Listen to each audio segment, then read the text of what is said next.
La Comisión de Constitución y Legislación de la Cámara de Senadores aprobó por unanimidad el proyecto de reforma del Código del Proceso Penal, por el cual se consagrará un sistema acusatorio oral y público.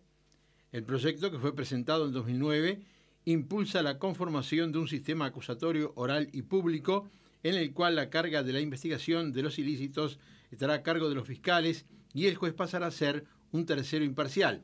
En el nuevo código, la víctima podrá, si así lo desea, participar del proceso, pedir pruebas y tendrán la posibilidad de cuestionar un eventual pedido de sobreseimiento de los imputados por parte del Ministerio Público. Se estableció además que se dará un plazo prudencial para que el sistema judicial se adapte a los requisitos del futuro sistema penal. En este sentido, el nuevo código comenzará a regir el 15 de julio de 2016 o el 1 de febrero de 2017. Estamos en el estudio con el senador del Frente Amplio, Óscar López Goldaracena, con el senador del Partido Nacional, Eber da Rosa, hablando de lo que se aprobó por unanimidad en la Comisión de Constitución de la Cámara de Senadores, que fue el Código del Proceso Penal, que ingresará al plenario el próximo 2 de septiembre. ¿Qué es lo que había y qué es lo que cambia en este Código del Proceso Penal, que es un tema complejo, pero que a la vez hace a la vida cotidiana? Es así, para que lo entendamos todos, ¿verdad? El sistema cambia radicalmente. El juicio penal va a comenzar en la medida que un fiscal resuelva llevar un caso a juicio. Va a ser el fiscal el que va a investigar, la policía va a ser auxiliar del fiscal, el juez no va a poder dictar una prisión preventiva sin orden del fiscal. El fiscal lleva el caso a juicio, el juez se va a dedicar exclusivamente de aplicar el derecho, la víctima va a participar, los juicios van a ser orales, van a ser públicos, con todas las garantías, tanto para el imputado como para la víctima, que va a poder ser parte con derechos, proponer prueba, oponerse al pedido de inocencia que pueda pedir el fiscal. Quiere decir, hay un cambio total de un proceso inquisitivo, que es el actual, se pasa a un proceso acusatorio, contradictorio entre partes, fiscal, víctima y defensa, juez. Y este nuevo procedimiento va a acercar el derecho, el sistema, a la gente, ¿verdad? Y va a dar más garantías a todas las partes y a la sociedad. Va a ser un índice, y es un índice, el proceso penal, de cuál es la calidad de vida de una sociedad, ¿no? Seguramente mucha gente que está mirando se preguntará, bueno, ¿cómo es esto de audiencias públicas en lugares como son los juzgados hoy día tan pequeños, tan restringidos? ¿Cómo se prepara el Poder Judicial para este cambio que, por lo que ustedes describen, es muy importante? Todo este tema es un proceso bastante largo, porque hay una comisión que trabajó, una comisión de técnicos, de jueces, que trabajaron y elaboraron este proyecto.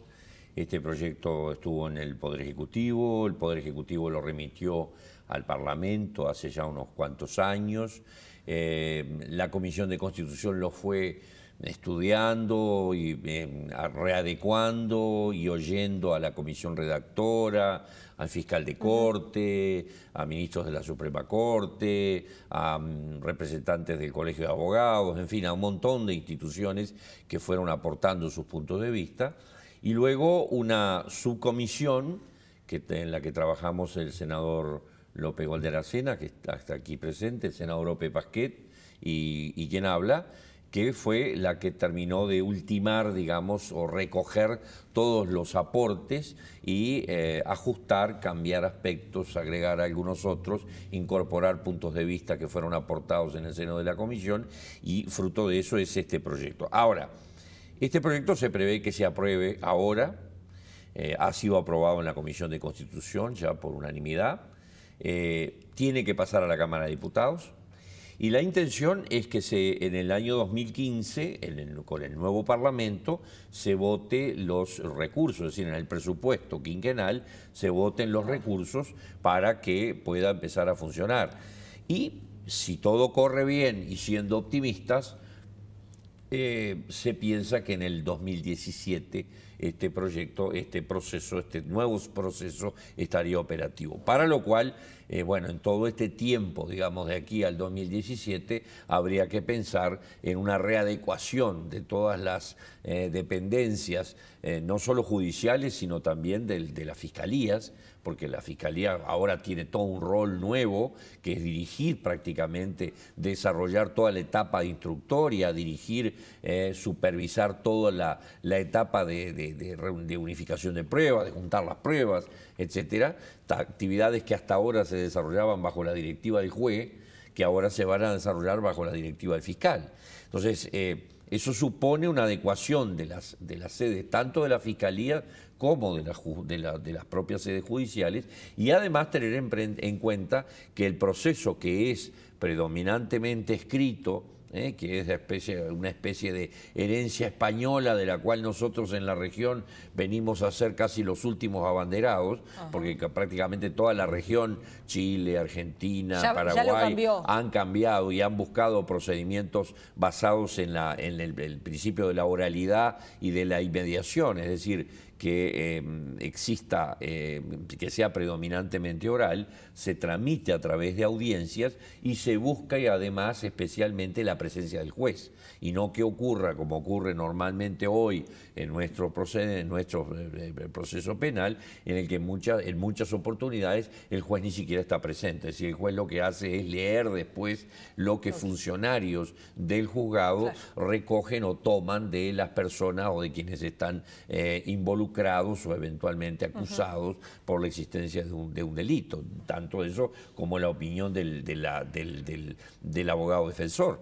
Entonces, esto busca, de alguna manera, concentrar en audiencias que van a ser públicas, que van a ser predominantemente orales, es decir, que va a primar el principio de la oralidad, y se reserva el papel del juez para que sea el que toma la decisión, es decir, el que resuelve, en vez de ser el que dirige todo el procedimiento, instructorio, el que investiga, el que hace todo, ahora va a ser exclusivamente el que resuelve, el que dicta sentencia, y por tanto se busca también que las sentencias se dicten con mayor rapidez.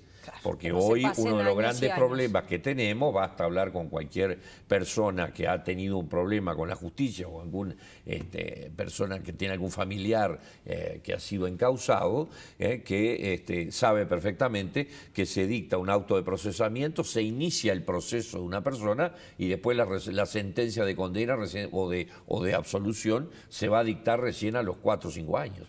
¿Qué derechos tiene la víctima ya en el final? Bueno, ese fue uno de los temas que más debate dio dentro de la comisión, porque el proyecto original no contemplaba la participación de la víctima, y reconocemos que al principio, en lo personal, estaba en minoría en la comisión, y creo que se pudo convencer al resto de los integrantes de darle participación a la víctima, y se generaron consensos.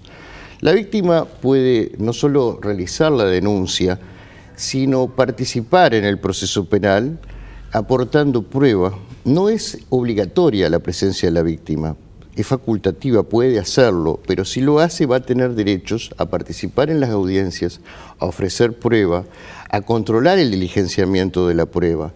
Pero además, si un fiscal no investiga, por ejemplo, la víctima tiene derecho a ir al juez. Si un fiscal está investigando y resuelve no llevar el caso a juicio, la víctima puede solicitarle al juez. Si un fiscal durante el juicio pide el sobreseimiento, la víctima puede oponerse y el juez resuelve, en cuyo caso pasa a otro fiscal. La víctima puede solicitar protección, la víctima puede solicitar medidas cautelares en relación a los bienes o contra el que causó el delito. Claro. La víctima tiene incluso un estatus, yo diría, especial.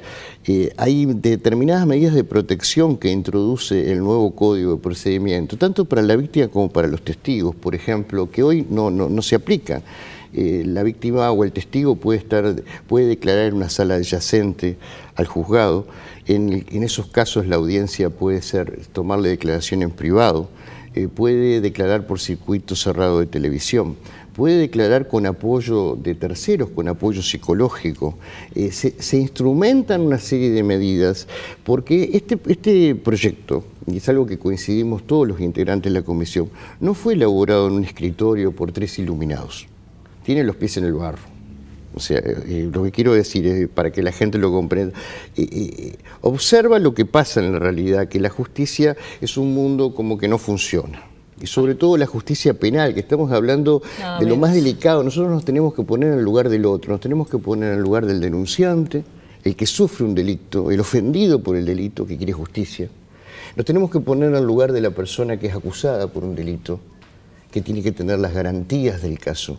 Bien. Y fíjate de que no hablamos en ningún momento de procesamiento, porque no va a haber más procesamientos. Lo que va a haber es un juicio donde el fiscal va a resolver llevar el caso a juicio. Si el juez estima que ese caso es sustentable, va a iniciar el juicio. Por un lado va a estar el fiscal, por otro lado va a estar el defensor, la víctima si quiere puede participar y la persona va a ir presa si hay sentencia de condena. Mientras dura el juicio, solamente a pedido del fiscal se pueden tomar medidas de prisión preventiva y esas medidas de prisión preventiva están claramente establecidas en el código: peligro de fuga, ocultamiento, gravedad del delito, que se presume que puede haber una fuga, peligro para la víctima, para la sociedad, los casos de genocidio, crímenes de lesa humanidad, crímenes de guerra. Son casos excepcionales en que va a haber prisión durante el juicio. Pero además supongamos que una persona es detenida en flagrante delito. Lo detienen al rapiñero. En el momento que está cometiendo la rapiña, el fiscal ya tiene toda la prueba. Puede pedirle al juez tramitar un procedimiento extraordinario. Y quizás en dos o tres audiencias, o en una misma audiencia diligenciada la prueba, la persona ya salga condenada. Es decir, va a haber muchos menos presos sin condena. Y lo más, mire que hay muchos temas, pero quizás uno de los temas más novedosos es que aquellas personas que estén privadas de libertad durante el juicio no van a estar en los mismos establecimientos carcelarios que los penados. Hay un aspecto que es muy importante y es el hecho de que en los casos en los cuales, que son muchos casos donde los delitos existen y ya claramente están, es decir, o son infragantis o hay semiplena prueba y es muy fácil de reunir la prueba para